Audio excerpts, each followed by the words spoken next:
Hi friends, এটা আমার first blog. আর এই ফার্স্ট ব্লগে আমি আমার খুব কাছের একটা মানুষের সঙ্গে তোমাদের সকলের পরিচয় করিয়ে দেব। আমার খুব প্রিয় একটা মানুষ, যাকে আমি প্রফেসর বলে রাখি। তো যেহেতু আমাকে একটু রানাঘাট যেতে হবে, তাই সেও আমার সাথে যাবে। তো যেখানেই যাই না কেন, তো সেই আমাকে সাথে করে নিয়ে যায়। তো তোমাদের সাথে কথা বলতে বলতে ওদিকে আমি বোতলে জল ভরে নিয়েছি, আর এই দিকে আমি খাওয়া দাওয়া কমপ্লিট করে বসে পড়েছি চুল বাঁধতে।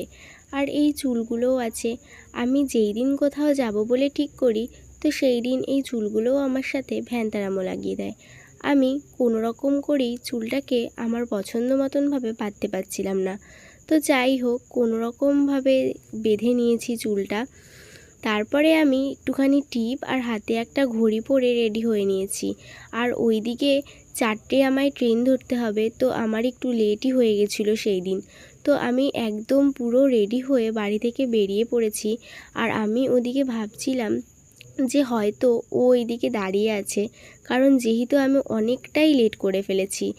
তো ও আমাকে বাড়ি থেকেই নিয়ে যায় স্টেশন পর্যন্ত, আর আমার সাথে পুরোটা রাস্তায় আমরা একসাথে যাই। আর রাতেও ওই আমাকে বাড়িতে দিয়ে যায়। তো ওই যে দূর থেকে দেখা যাচ্ছে ও আসছে। তো আমি যখন দেখলো ভিডিও করছি, তাই একটু মজা করলো। তো এই যে সেই মহারাজা আমাকে নিতে এসছে।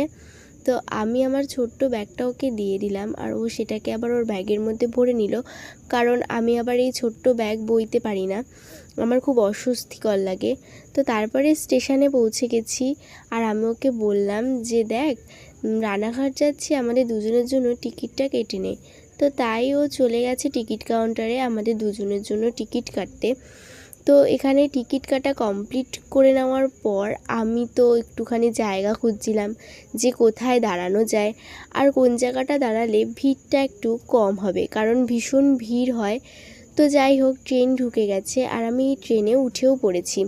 আর ওইদিকে ওর একটা ফ্রেন্ডের সাথে ওর দেখা হয়ে গেছিলো, তাই আমরা সবাই মিলে একসাথে রানাঘাটে যাচ্ছি। তো আমার বাড়ি যেহেতু পাঁচবেড়িয়া থেকে ট্রেন ছেড়ে দিয়ে আমরা রানাঘাট স্টেশনে নেমে আমি কম্পিউটারের দিকে যাচ্ছিলাম। আর রাস্তায় এত ভিড় ছিল যে আমি ফোনটা বারও করতে পারিনি। তো অবশেষে আমরা কম্পিউটারে আসলাম, আর এই কম্পিউটারে এসে নিয়ে ও তো ওর ফোনের মধ্যে মুখ ঢুকিয়ে বসেছিল, ফোন দেখেই যাচ্ছিল। আর আমি ওদিকে কম্পিউটার শেষ করে চলেও এসেছি। তো তারপরে আমরা রাস্তা থেকে যেতে যেতে আমি ওকে বলছিলাম যে চৈত্রের যেহেতু সেল